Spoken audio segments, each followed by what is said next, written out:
It's Friday, April 12th. I'm Adam Walsh, and this is The Signal. Today on the show, we are talking about the carbon tax. I have a wealth advisor, an economist, and a political science professor here, and we will go over the theory, how it actually works, how it's been handled as policy, and maybe even some number crunching. All that is ahead. Don't go anywhere.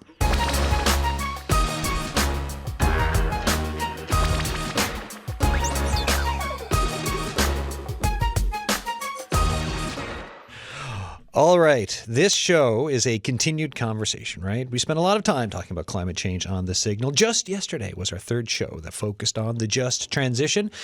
By the way, it's on YouTube, the CBCNL's YouTube page. We've got our own playlist there for The Signal, so you can check out all the great work that the show does. It's on the Listen app and wherever you get your podcasts. The first, by the way, in that series was we had some MHAs in talking about the politics of climate change. So we obviously talked about the just transition. This was back in February, and guess what? The carbon tax came up. So today, it's the no spin zone. We will drill down into the carbon tax with some expert opinion. Larry Short, Senior Wealth Advisor with Short Financial. Welcome back to the show. How you doing? Great. Thanks for the invite. You've been talking a lot about the carbon tax. Do you have any friends left on Facebook? Not a single person. I've had such interesting debates on Twitter. Learned a whole new series of words that none of which can be spoken here. Yeah, typically one syllable, maybe four letters. Usually with an exclamation mark at the end. Oh, okay. Yeah. No, there has been some very civil conversation. Yeah, there is. Yeah. No, I've been watching it. Yeah. We jest. We've got Elizabeth Schwartz, who's with Memorial University, political science professor, and with the Hub for the Study of Local Governance in Newfoundland and Labrador. Did I get that right? Absolutely. It's the hardest one, and I think it's the first time anyone has ever said it correctly, so I'm very proud. Thank you. How are you doing? How's everything going? I'm a little concerned about things that are going on, but trying to keep it in perspective, I guess, because I think that if we get too riled up about it, we can't address the things that we really need to. So. Well, we got the rest of the hour to get into this. So we also have, who's also a professor, Roberto Martinez Espiniera, a department head, economics, Memorial University. Welcome to the show. Thanks so much. Thanks for having me. Oh, it's great to have you all in. So here's some context for everyone listening, and folks, correct me if I'm wrong on this, but the carbon tax, also known as a price on carbon, came into effect at $20 per ton in 2019. It has steadily climbed in years since and rose to $65 per ton, from $65 per ton to $80 on the 1st of April. And it is scheduled to go up another $15 each year until 2030, when it reaches $170 a ton. A lot of numbers there. We'll explain a little bit more later on those. The gradual increases are meant to act as a financial incentive for people and businesses to change their behavior, to burn less fossil fuels, and transition to greener forms of energy. To further with the scene setter I'm doing, here is my CBC colleague, Power and Politics host, David Cochran. Earlier this week, here's a clip from his show. Conservative leader Pierre Poilievre is pushing for a first minister's meeting on the carbon tax, and he wants it to happen on live television. The demand is included in a non-binding conservative motion that dominated the debate in the House today. 6 premiers, including the Liberal Premier of Newfoundland and Labrador, have asked for a meeting. Will he agree to a televised carbon tax conference if he's so sure of himself on this issue?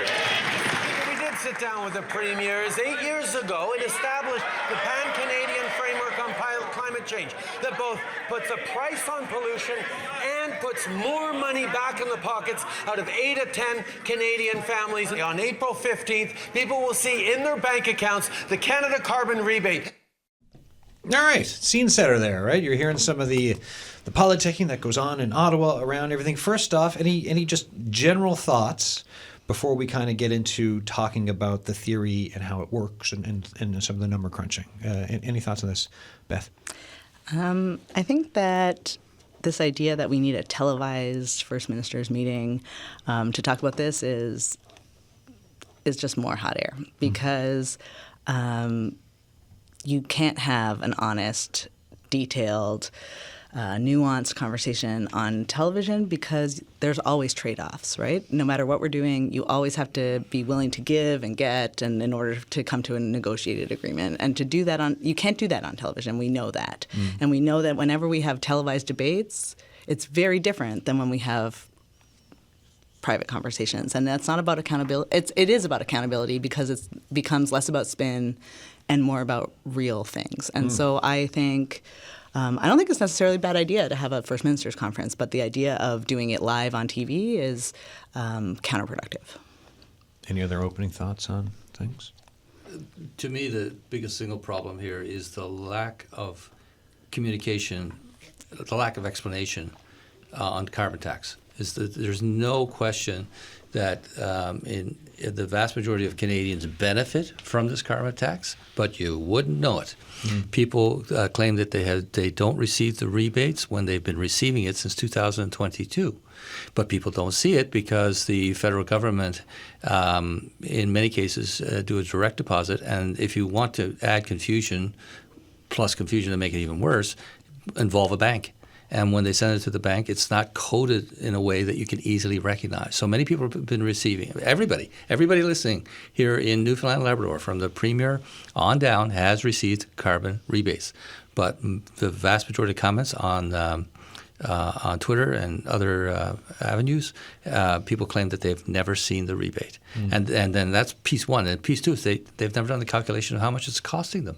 They don't know. So when I've run the numbers, and that's all I was asked to do initially, was just give me a comparison between a 5.6 liter truck where it takes 17 liters to drive 100 kilometers. If you did 30,000 kilometers in a run of a year and you were a single person, you're out $286.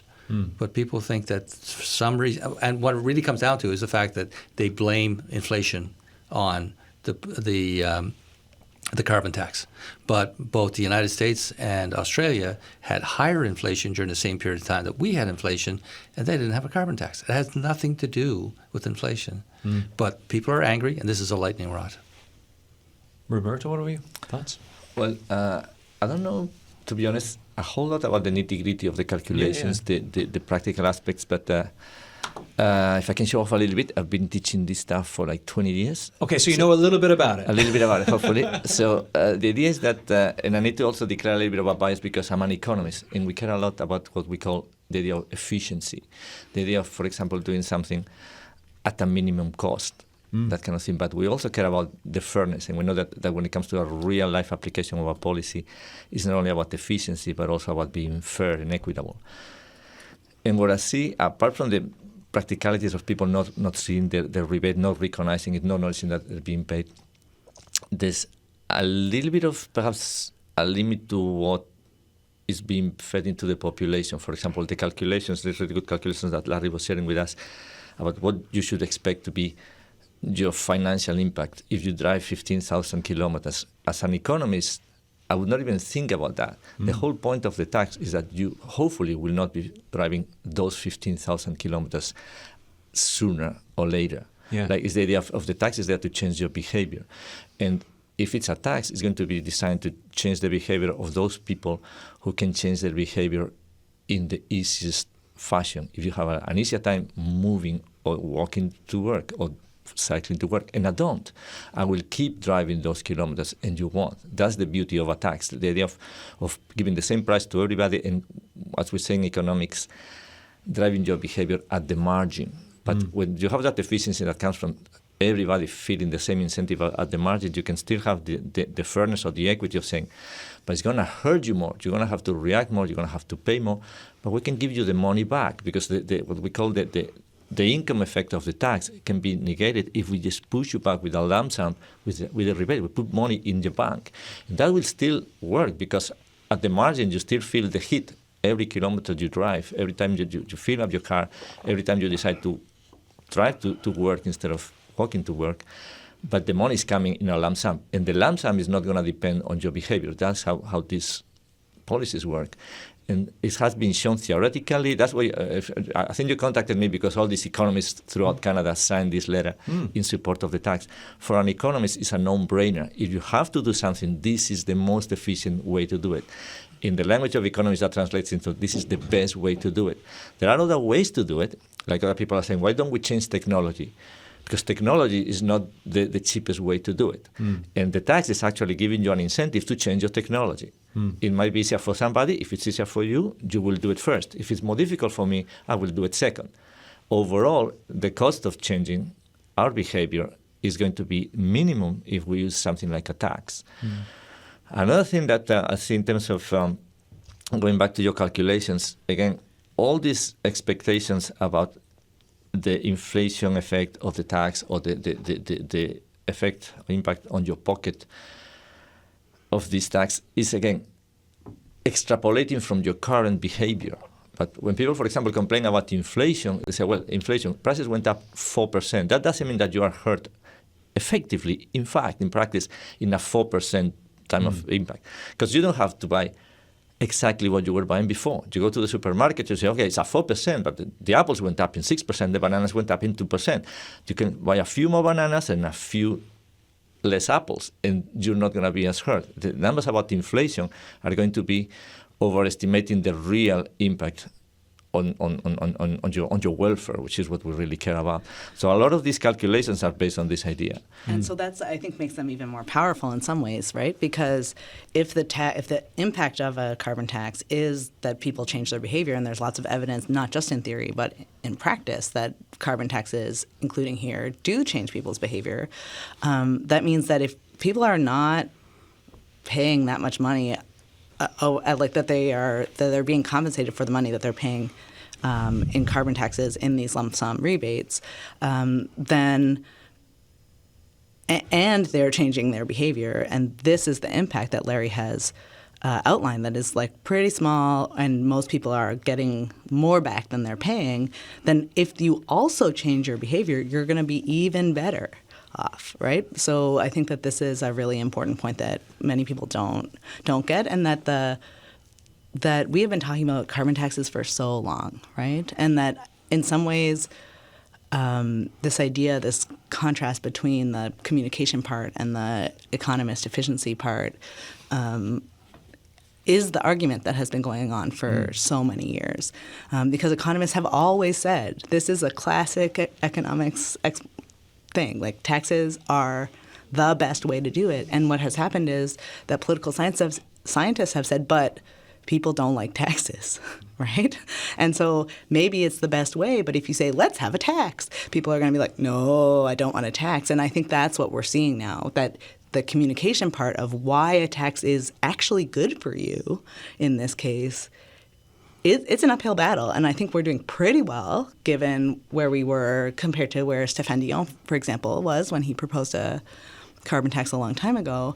But we're still, as Larry has shown, as this discourse is showing, that that we haven't quite gotten there yet. But people believe that the reason that a box of Cheerios went from $3.99 in 2019, and I have the Dominion flyer to prove it, to $5.99 in 2024 is because the carbon tax went on. So the emotion that, right, so the miscommunication that's happened is that this is not a tax for at least 50% of Canadians, if not all the way to 80% of Newfoundlanders, if not all the way to about 60 to 80%. Because we drive a bit more than the average Canadian, there may be less than 80% of Newfoundlanders who get the benefit, but it's still more than it's still the majority of Newfoundlanders who get the benefit out of this thing. But they don't see it. I think everybody gets the benefit out of it, and that's what's so amazing. And I think that's what Roberto's saying, right? Yeah. Is that we all benefit, and most of us also benefit financially, right? And if we only think about benefit in terms of money, right, then we're missing out on most of life, right? Like, money helps you, right? Money helps make us happier, but the enjoyment of walking on a nice day to my office isn't about money, right? But I also save money because I'm not paying for gas, I'm not paying for my car, I'm not paying the carbon tax, right? But I get that enjoyment. So I think that I am less likely for the world to implode and for everybody to die. So, which is like not actually a joke, right? Like I say it with a smile because I have to. Well, But joking's easier than crying. Bro, but you much. already have 50% of the population that doesn't believe in climate change. Then on top of that, they look at it and say, look, see, here's how bad this stuff is. do It they drove really up the not- prices up. Do they really not believe in climate change, or they don't want to believe in climate change? Well, That's same thing. The is emotion, it? right? It's not to do with Yeah, logic. stories are really important, right? And this is, I think, what economists, Rebecca, you should comment on this, actually, because this is what economists have been saying for a long time, and that the story hasn't translated, right? Right. The facts, quote unquote, are there, but the So story Roberto, wanna- doesn't get there. Yeah, Thoughts on? if I may jump in here, as economists, we have a little bit of an allergy to, because we don't like the guys from the business school so much because they're so much richer than we are. So we tend to think beyond the dollars and cents, and we have this idea that when I'm talking about the impact of the tax, I'm not going to say that everything's gravy, because it's not, because that adjustment is going to be costly. I decided that you might need to move, you might need to change your behavior. The beauty of the tax, again, is that those people who will have an easier time changing their behavior, they will change it the most, and they will change it first.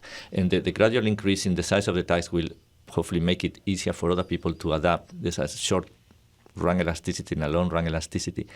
But overall, we are doing this, and it's going to have a cost. It's going to have a cost for some people. Most of all, right now, how it's designed tends to be apparently the richest households are going to be paying the most or receiving the least in terms of a net rebate, because they consume goods that are more carbon intensive. There will be an increase in prices. And then even though, again, you have that substitution effect versus the income effect in terms of inflation, you will still have to perhaps choose more bananas relative to apples. And you used to love the apples, so that cost is real, okay? But we are doing all this to counterbalance the other problem, and it's climate change. So basically we are thinking about what is the best way to fix the roof. And there are different ways to do it. There's efficient, effective, and fair ways to do it and share the cost of fixing the roof. And it's going to hurt us, but it's going to hurt the least if we do it this way. And it's going to be the most fair to do it if we do it this way. It's going to be the most efficient way to do it this way. But if you don't believe that the roof is leaking, then we don't need to fix it. That's obviously the first thing. So I'm not saying that there's going to be no cost overall. There's going to be a cost in terms of behavior. It's going to be a cost in terms of adaptation. We are just using the tool that, as economists, we understand is the best tool to get that behavior change in a cost-effective manner, that with the rebates, and the rebates that are graduated also between rural and urban people, for example, they are politically, hopefully, most palatable because they are also very equitable. In terms of competitiveness, for example, people complain about our industries not being competitive because part of the pretty obvious impacts of a tax would be we are going to make our industries less competitive. There's going to be job losses and so on. But economists always understood you don't need to pay a tax. All you need to feel is the incentive at the margin. I was teaching this 2 weeks ago. I can give you a tax only beyond the efficient level of pollution. If you pollute less, we will give you a rebate. And if we pollute more, you didn't need to face a tax. If it's very difficult for you to reduce pollution, you will need to pay. You will find it worthwhile to pay. If it's very easy to reduce pollution, you will get a rebate. But your average cost of production doesn't need to go up. We don't need to make you less competitive. We just need to give you that hint at the margin to do the right thing. But overall, we need to pay something to get a safer planet. That's the idea. If you don't believe that the planet is in danger, all of this is pointless. You need to recognize that. But we have to. If you don't recognize it, it's pointless to you, but it's not. It's true, so it's not actually pointless, right? Right. I think But my point is that the vast majority of Newfoundland and Labradorians, it is not costing them anything. They're just angry because inflation went up, and they think it was caused by this tax. That when I run the numbers, just for a single individual, everybody who owns a four-cylinder car is getting between $185 and $300 back above the carbon tax if they drive 30,000 kilometers in a run of a year. If you're living in a city, if you're out around the bay and you're driving less than 30,000, then you're in money. In fact, the only ones that are out of money is somebody with a 3.5-liter truck doing 30,000 kilometers, or a larger truck, If you've got a hybrid truck, you're ahead of money. And that's if you're single. If you have a spouse, you're picking up another $400, and now the 3.5-liter truck, you're ahead on money. But and hopefully people you're saving. don't believe it. And hopefully you're changing your behavior because of on the margins it's and expensive, and therefore you're even saving more. Right. Right. So, and we are seeing behavior change. We're seeing that hybrid trucks are the single highest demand. Hybrid vehicles, single highest demand in the province. Right. So people are actually making a decision to switch. It is working. But the anger that's out there in talking with people, you wouldn't know that we're trying to I don't know, shut down. We're trying to take away the NHL. I mean, there's a lot of cost of living feelings for folks right now because it is more expensive to live right now. Right, it is. No question. That inflation was dramatic. I mean, literally, I'm not making fun of the box of Cheerios, but I mean that went through everything, loaf of bread, whatever.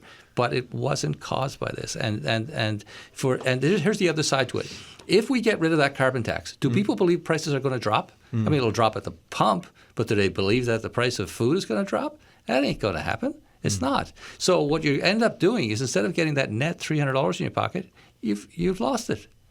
And that's what my frustration is that I'm looking at the numbers and going, why don't people understand this? I have an idea. idea. I think it's too complicated and it's been too poorly communicated. Yeah, so I guess my idea about why people don't get it is because politicians are irresponsible.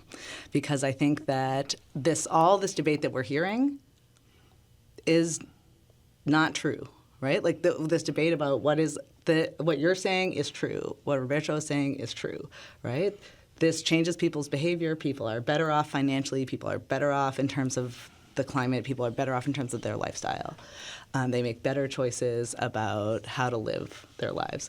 And I think that both at the federal level and at the provincial level, politicians are using this as a way to deflect responsibility from the way that our world is and from the ways that they could be acting to make lives better for people. I'm glad you brought that up because I've got a clip to play for us from in February when I had politicians in here talking about the carbon tax. So you're listening to The Signal. I'm Adam Walsh. Today we're talking about the carbon tax.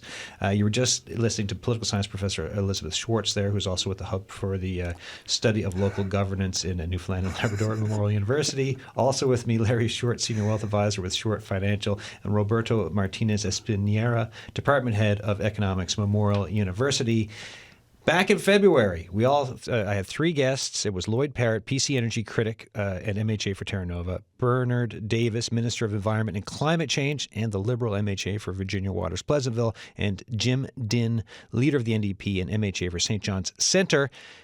Listen to what they all had to say. The cost is carbon tax, and we can't afford it. You go to the grocery stores today, and you have a look at what we're paying. You look at the cost of transportation. We do get money back from the carbon tax, though, right? We get very little. Yeah. But we get money back, but the costs that are created because we live in Newfoundland, because our goods come here on a ship that burns diesel, because Holyrood is a thermal generation plant, because we've got multiple thermal generation plants around this island, we pay more carbon tax as a province than most people realize. The cost of our taxes are higher because of it. The cost of our goods are higher because of it. So whilst individuals get a small, finite amount of money back, twice a year, I think. I think so, yeah. It doesn't compensate for what it is. We do not support the carbon tax. It is not going to solve our problem. And that is the money, that is the federal government's, and at one point the provincial government's stand on how we pay for, I guess, the cost of carbon and production of oil. I agree with Mr. Parrott in the fact that we did lobby the federal government quite hard to remove the carbon tax and don't oppose it, get rid of it, because they don't factor in, and Lloyd is right, they don't factor in the transportation of the goods to get here. Yep. They may pay and compensate a portion of the population for the use of carbon tax, which is, I applaud them, that's great, but it's the whole point of goods coming to this province, the only way they can get here is by boat and truck. Some plane, I guess, but there's going to be a carbon tax associated with that wasn't factored into the formula for that, and that's something that we were, both myself and the Premier were lobbying Minister Guilbeault and the Prime Minister about. But the cost of living being directly affected by the carbon tax, if you look at some research, it's minimal. What we're hearing, though, is that what never gets discussed is the cost of the effect on the cost of living of climate change, of the forest fires, of crop failures, of insurances that are going up for everyone regardless of where we live. All these things, like the overwhelming cost of climate change that we've got to address. If we're talking about affordability, let's talk about all of that as well, instead of pinning it on just on one thing. And let's start looking at something other than the vehicle itself, about how do we make sure that everyone in a democratic society has access to transportation. All right, so that in reverse order. Jim Dinn, leader of the NDP, Bernard Davis, Minister of Environment and Climate Change, Lloyd Parrott, PC energy critic. This was back in February when we had a chat. They brought up a few things there. I'm looking at my panel in front of me. Anyone want to weigh in on what was said, Larry? Yeah, so a couple of things. There's a chap on the web. You can look him up. His source is called Canadian Politics 101. He's done up the numbers for hauling over 1,000 kilometers, loaf of bread, milk, cereal, that sort of thing. But it's adding milk is the most. It adds 1 cent over 1,000 kilometers for carbon tax. Other things like bread, loaf of bread, it's 0.004 it's 0.4 of 1 cent. And I did it up just for if you haul the case truckload of beer from Port aux Basques to St. John's, it's adding $73.71. That's the carbon tax that you'd pay for the number of liters that you would burn. And that's 0.141% of $53,000 worth of beer. That's just not, it's not the case that this thing has added anything substantial. You have a $2 increase in a box of Cheerios. 0.141%. That's not where it came from. So again, they're confusing it or misusing it to say that this is the cause of prices going up. And again, if you cut the carbon tax, you're raising expectations that if indeed you cut the carbon tax, you're going to see prices drop. I don't want to be in the city when that happens. People are going to be pretty upset when they go to the grocery store and find out that prices haven't changed at all. Beth? Yeah, I think this is why people think I'm an NDP supporter, because I'm totally nonpartisan. I don't support any political party, but Jim Dinn is the only one who's making any sense there, right? That he is saying that there are, like Larry's saying, there are lots of inputs to our cost of living, right? And climate change is a really big one, the actual climate change, not the carbon tax. And so to the extent that the carbon tax reduces climate change, it's reducing our costs and preventing the costs, the inflation from getting higher, the cost of all our goods to get higher. And to what Roberto was saying earlier about changing behavior, if it costs a lot more for that boat to get here, maybe they'll change the boat technology, right? And what he was saying about equity, it's the government's responsibility to provide for its citizens, right? Why don't people in rural areas have transportation options that are not driving a gas-powered car, a personal gas-powered car? That's not the carbon tax. That's the transportation system that has been created, and it wasn't always the case in rural Newfoundland and Labrador. So these politicians need to be saying, instead of saying, the evil federal government, they're putting this tax on people, they need to be saying, this is the structure that we live in. This is the world that we live in. How can we take action that is actually going to make your lives better? And they don't even have to get into whether it's true or not, whether the costs are going up or not. They could just say, look, you feel costs are going up overall. Regardless of the carbon tax, we are going to do things to help make your life better. Things like facilitating or actively creating a transportation system in rural places that allows people to move around without their car, either because they want to save money or because they don't have access to things like supermarkets and leisure activities and healthcare facilities because they can't drive a car. There's lots of people. We have an aging population. There's lots of people who don't have that kind of access. And so we could be making people's lives better in so many different ways if we took our scarce resources, right, our scarce resources of time, money, and expertise, instead of talking all the time about how the carbon tax is the worst thing ever, we could be talking about how we can make people's lives better, and we could be investing all of those things in making people's lives better. Roberto? I need to go back to the point that there's always going to be a little bit of a cost, and the costs and the impacts are going to be different for different people. So if you want to be efficient, you need to live with that, but you can also try to counteract things with, in terms of fairness, with rebates, with subsidies to help those people who you decide deserve to be helped or need to be helped. Otherwise, the adjustment needs to be there. But it's an adjustment that overall is going to be the best type of adjustment. And you need to think a little bit beyond the first round of changes or the first round of impacts. I'm trying to come with an easy example. If it becomes more expensive to drive to town from Bay Roberts, it's not that people will not drive anymore, but it might be that living in Bay Roberts will become cheaper because people will realize that buying a house in Bay Roberts comes with the tag of driving here. Those adjustments will happen throughout the economy. If you have a tax, that signal, that's how we call it in economics, that signal, that piece of information that is there, nudging you, pushing you to do the right thing, is not going to be just the price at the pump or the price of the beer that came through the truck.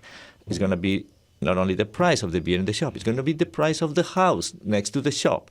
And those things will permeate the economy after a while, after some possibly somewhat painful adjustments. But if the government is giving us a little bit of a rebate for changing the heating system you have at your house, which many people took advantage of, the rich people could always do it. They always had the credit. That's the idea. Like, economists are a bit happy to say this is an incentive at the margin, and if there's fluidity and flexibility, everybody will react. Real life says, well, if you don't have the credit, if you don't have $15,000 to change your heating system, you might need a little bit of help. So here's your subsidy. Those things are also necessary for fairness.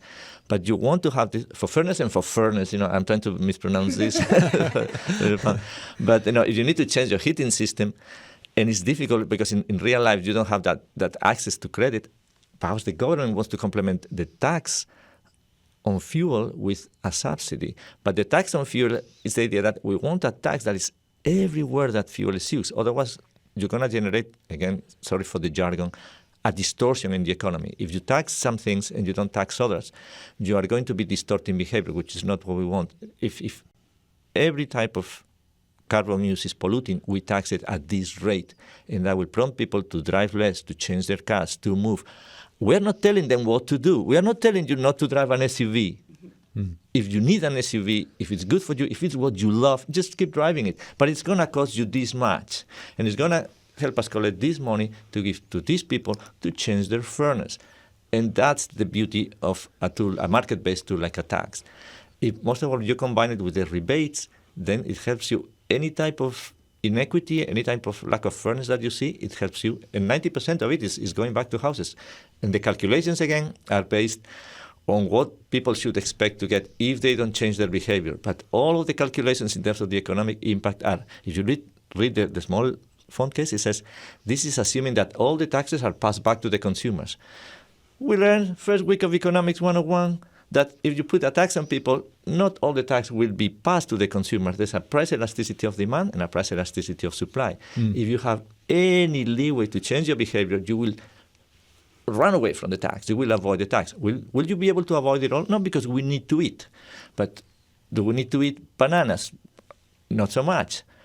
We can eat fewer bananas, we can eat more apples. Do you need to eat? Of course you need to eat. So we're going to give you a rebate. We don't want to have that income effect affecting you fully. We will rebate you the money. But there's always a little bit of leeway. This is, we need to eat, but we don't need to keep buying the same basket of even food items that we were buying today. We can change. So if the beer is coming from very far away, perhaps, I'm not saying don't drink any beer, but drink a bit less, right? Or change the type of beer that comes a little bit from a closer production facility. So all of that is not even in these calculations. And as Larry was saying, if you look at the calculations based on not changing your behavior at all even, most people are going to end up ahead because of how the tax was designed. And it doesn't need to be designed to financially hurt anybody. Almost like we give the money back, and if you exercise after a few a little bit of a period of adjustment. You adjust your behavior, you get your income effect back, you get your money back, you get your rebate, and you have adjusted so you don't pay so much tax. That's the idea. And maybe people being angry is evidence that it is working, right? Because they're noticing when they go to fill up their car that it's more expensive. Right? That the gas has an extra little cost, and so they're paying that extra little bit, right? And so they might have this incentive to not drive as much, or to drive, or when they next get a new car, to get a smaller car or a car that uses less gas. But overall, as Larry has very clearly demonstrated, they're not actually paying more for gas, but they're not paying more overall because they get this lump sum back. Because 4 times a year, right? And that's where Right. as Larry, as you were saying, that's where the message has been lost. Because if you look on in your bank, and it's kind of like, oh, what is this even? Folks don't know because it's like jargony. $149 shows up as CAN ETF. What is that? Well, that's your payment, right? But sometimes I don't even say CAN ETF.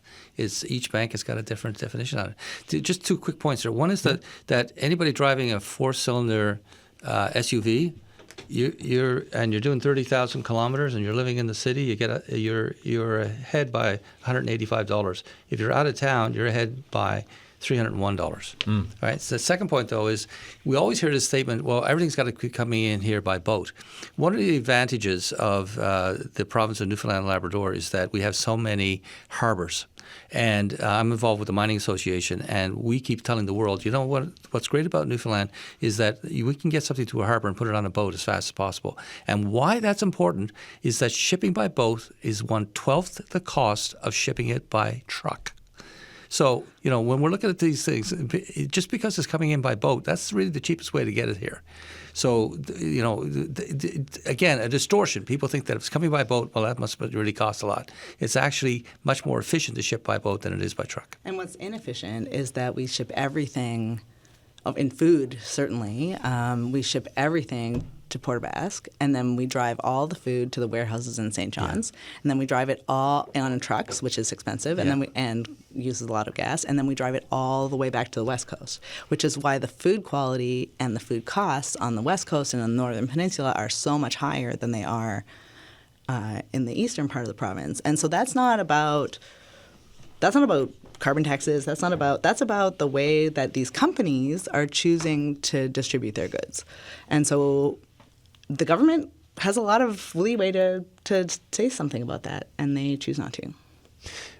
Well, when we look at these times of climate change, so yes, the carbon tax is one part of the conversation, right? As we look at this, where there's the just transition, the green shift, the whatever transition, the transitioning that is going on. But a lot of it has to do with some folks are waiting for technology, others are talking about a tax, but all of it involves like looking at things like you're talking about, Beth, which is like, how do we do things? How do we build our communities? Where are our stores going to be? How is stuff being shipped in to where? Like all this stuff has to be thought of and rethought, and along with terms like managed retreat for folks living along the coastline if we're getting hit by big weather storms that are coming up. Like it's so complex, and there's just so much to it. I mean, I think that people often criticize me for saying everything is related to everything and everything is everything else. It kind of is, though. It kind of is, though. But also I think that, and that's a bad thing because it makes you feel really overwhelmed, right? Like if everything is everything and even if we fix this thing, then, right? But the benefit of it is that, as Roberto was saying, if everything is connected to everything else,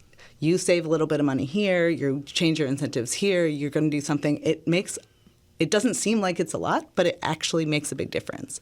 And similarly, we can do things like transform our transportation systems, think about how people in rural areas access food. There's my students in several, or not my students, they're their own people.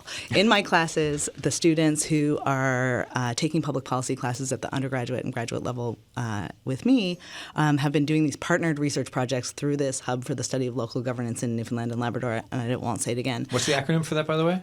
SLG Hub. Slug Hub. There you go. You like it? That's what I wanted. Okay. So shout out to Kathy Newhook from the Harris Center who came up with the Slug Hub Fantastic acronym. So they've been doing, one of the groups did this work in partnership with Food First NL because they wanted to know what is the relationship between transportation and food insecurity, because when they go around the province talking to people in different communities about food insecurity, one of the major things that comes up is transportation and people's access to food. Access to food in a physical sense. Can we get to the places where the food is? Yeah, because right? there's enough food, just people don't always have access to it. So these students, Asia and Chris, did a really great project where they called around and they asked, what are the transportation services that are not your own car to get on the Northern Peninsula and in Western Newfoundland to get from where you live to where there is food. Right? And so they found all of the little taxi companies and all of the little services that are privately owned that people have to pay for, and they co-located them on a map with the food stores. And they showed the links, which ones go to which stores. And it is, to me, maybe it's because I'm not from the Northern Peninsula, but it is shocking to me how few stores there are, and how few services, even private services that are available that connect them, how disconnected so many communities are from food sources. And so we can make a lot of difference. The government can make a lot of difference in maybe not just funding people who want to make their own public transportation systems in rural areas, but actually helping them to do that, helping create connections between food and communities. And we often frame those kinds of policies and those kinds of actions in terms of, the vulnerable people.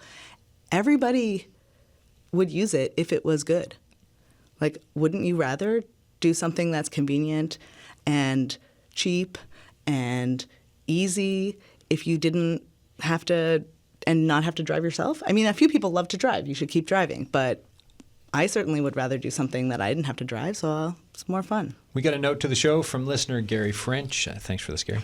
I just filled up my 2022 Honda HRV, $43 for half a tank. I am single and drive about 11,000 kilometers a year. Going by what I'm hearing, I should be money in. If you have thoughts, the text line is open, 709-327-8206. Emails thesignal@cbc.ca. And if we don't get something on today, I'll mention it in a show like next week, or in the coming days, I should say. So, Larry, you want to follow up on what Gary's saying there? So ballpark, just less than 50. So at 15,200 kilometers, that car is about $388 in at 15. So if 11 over 15, I haven't got a calculator with me. 10 over, what's that? 2/3, basically. So put another 30. Yeah, he's getting about $450 in his pocket net. Right. Now that's if he's single. Yep. If he's got a spouse, He's single. add another $300. Have a child, add another $150. Right. That's a pretty decent side hustle for hanging around. It's good. So with the current mood that we're hearing out there, where do we think things are going, and what do we think that will mean for all of us? So I have to talk about one other part, because Yeah, everybody here is agreeing too much, and I don't like that. No. Hey, Larry, do your thing. All right. So the other thing that the PBO, Parliamentary Budget Office, brought out was the fact that, yes, when you do put a carbon tax on a country, it slows down the economy. Yeah. And that was one of the things that it brought out. And it was misunderstood, again, because of poor communication. But net effect was that it does affect everybody. It affects everybody negatively. The one country that seems to be doing it right is Norway. And if anything, look at it, they actually have a higher carbon tax than we do, but they've taken a different approach. Instead of having the economy slow down, they have said they are going to produce oil and natural gas and try to displace the oil and natural gas that I'll call them dictator countries are producing, which to me warms my heart, because that's a really good idea. And when you look at the frustration I have personally with all this is that the Kyoto Accord was in 1997. So we've been trying for 26 years, trying to find some way to reduce oil consumption and coal consumption in particular. And we had record oil and coal consumption last year. Right, so it ain't working. You cannot get people to reduce oil usage. Well, I mean, it's happening a bit, but trying to do it from the constraining supply is just driving up price.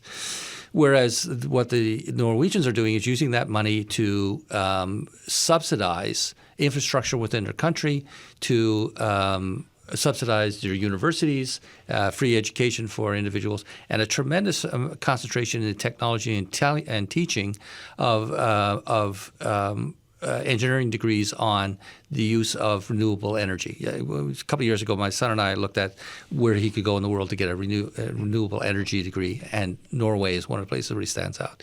That's a different approach, and that's why I'm puzzled why we haven't heard the opposition parties in particular say that's the solution. Because with everything else, if you keep the carbon tax here, and the key with Norway is they tax their oil companies higher.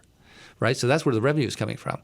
It's a different approach. It uses, and I don't know if either one of you has done a study of what Norway is doing in this that's different, but I think that if you kept the carbon tax but improved, it took an approach of saying we will become a world leader in replacing oil and coal in particular by doing things like LNG exports, that may be the approach that will solve this thing, because the path that we seem to be on right now is that Canadians are going to want to get rid of the carbon tax. And from everything I've seen, and it's because they don't understand it, it's miscommunicated, it'll actually harm poor people. The people who are really hurting on this thing are high consumers. If you're towing a boat, you're underwater. Put it that way. Yeah. All right. So if you're towing a boat, then you're underwater. So anybody who's sitting on the bus here in the city, they're picking up $600 just to sit on a bus. Nice side hustle. If they have a spouse and a child, they're picking up $1,000. But people don't understand this. They're frustrated. They've made a belief that it's driving up inflation. It's not. And as a result, they're going to vote with their gut, and they're going to get rid of it. And I guess if we're transitioning to sort of crass political sort of calculations, yeah. I disagree with a lot of what you said. So we'll talk about that later. But as what I do agree with you is that this is an opportunity for politicians to win a lot of points, to win a lot of votes. You don't have to say, I hate carbon tax. They're all saying they hate carbon tax. How is that making, that doesn't win you votes. What you could win votes for is saying, this is how we will make your life better. This is how we will address those problems, right? This is how we can look at Norway and say, hey, instead of giving oil companies billions of dollars, we will make them give us billions of dollars. We see it there's been so many studies of comparing Norway to Canada. But Norway, you want a drilling permit, 90 days. You know what they're running here in this province? If you want to drill offshore, it's years. Yeah. So in Norway's case, they say we'll make it easy, but we want a bigger piece of the deal. Yeah, and there's lots and lots and lots of studies of comparing Norway to Canada. And one of the things that I don't agree with you about any of the analysis of what we should be doing about promoting oil and gas and fossil fuels, but I do what Norway does really well is that they have what's called a sovereign wealth fund. And so instead of giving money from the oil and gas industry to the oil and gas industry in the form of subsidies, when they take in money from the oil and gas industry, they put it in the sovereign wealth fund that they then invest and then use to pay for stuff. Mm-hmm. And Alberta is a really great example that's usually used as the contrast, where they do the opposite of that. They make it cheaper and cheaper and cheaper for the companies, and people get less and less and less of it. And so that part I would take from Norway. I don't think the reason Kyoto hasn't worked is because we haven't done anything about it. We haven't actually done things like have a carbon tax that actually reduce people's since 1997. This is a very new thing, right? This is many years after 1997, and we're only just starting to have a carbon tax. Roberto, I'll go over to you. Any thoughts from what you've been hearing? Yeah, just I disagree, and I agree to a certain extent with both of you. But we need to remember, for example, that companies are people. There's always in the street this idea, all the corporations. The corporations is the nurses' pension fund, the teacher savings.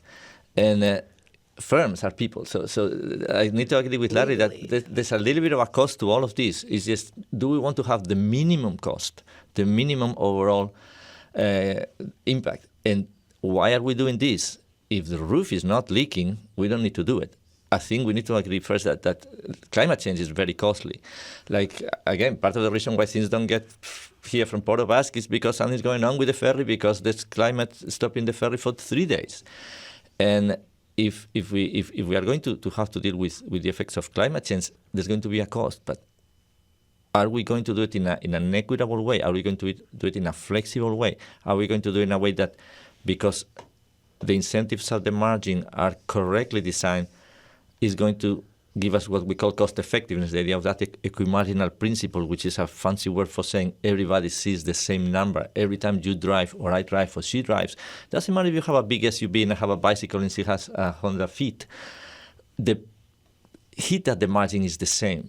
Or you deserve more, Adam, we like you more, or you are located in a rural situation, so we feel that you are being more affected by this. We are going to give you more of the rebate, and we are going to give less, because he's a political science professor. We don't like them either. It's like the business.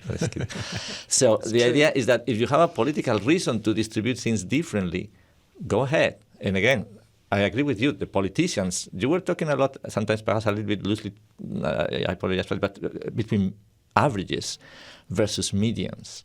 But if you really look at the calculations, again, based on a very simplistic analysis of no reaction, no substitution, no adjustment, no change of behavior, you look at the quintiles of the population, and you look at the top 5 richest households, and that tells you that the richest people are going to pay more, but so much more that when you think about the median voter, which is the person who's going to decide on an election, again, most people are going to have to agree with this. It's not that the rich people are going to be hit more. They're going to be hit so much more that they could compensate all the other poor people. And that's why the government is doing this. They say, because we can bribe all these 80% of the people to give us 80% of the votes, taking it for the 20% richest people who are not going to be enough to vote against it. And so maybe they need to say, instead of saying, we hate the carbon tax, this is bad for people, they need to be saying, hey, let's get the rich people to pay. Let's acknowledge that the rich people are paying for this, and that you, as the not rich people,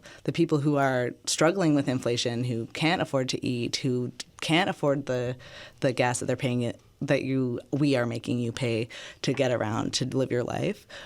We can use that money from these rich people to help you to live your life better. And they're not saying that. I don't know. That seems like a really good strategy for me from a political perspective. Like, look at what this does for you. You should vote for me because we're helping you. But there's no calculator online. There's a calculator to show here's what your credit should be, but there's no calculator online saying here's what your cost is. But why not? This is That's what I'm saying. Yeah, exactly. Why doesn't the government do that? I would vote for that. Look at me. Look at all this money I made. You should vote for me. Right. Look at the money I'm getting you. Right, but literally, I saw a news interview last week. A gentleman in PEI. He's out with the truckers, and they're angry out there. Mrs. asks him, "Why are you here?" He says, "Well, I'm on EI, and I have 3 children to feed, and the cost of living is so high, we got to get rid of that carbon tax." He's ahead.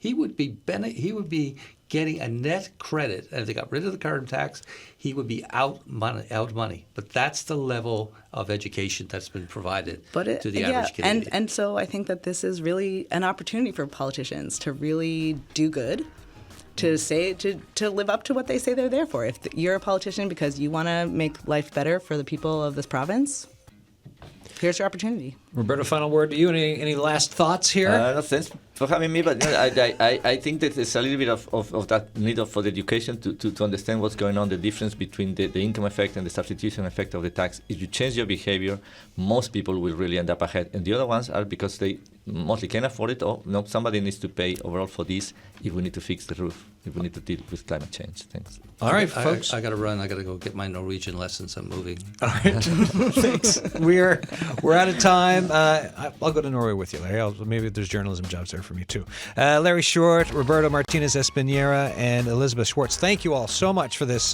today. Folks, I hope you enjoyed the carbon tax conversation. It will be up on YouTube this afternoon. Thoughts on the show, The Signal at cbc.ca. Send us in some emails. Looking ahead to Friday. I'm always looking ahead to Monday on Fridays. But looking ahead, we've got a show lined up that's steeped in the province's unique folklore and superstitions. We've got a couple of local authors coming in, and I'm asking you, do you have tales about fairies, mermaids, selkies? We want to hear from you and from your regions, those local folklore tales. A very different show Monday. Enjoy your weekends, folks, if you get them, and I hope they bring to you what you hope for. Cheers.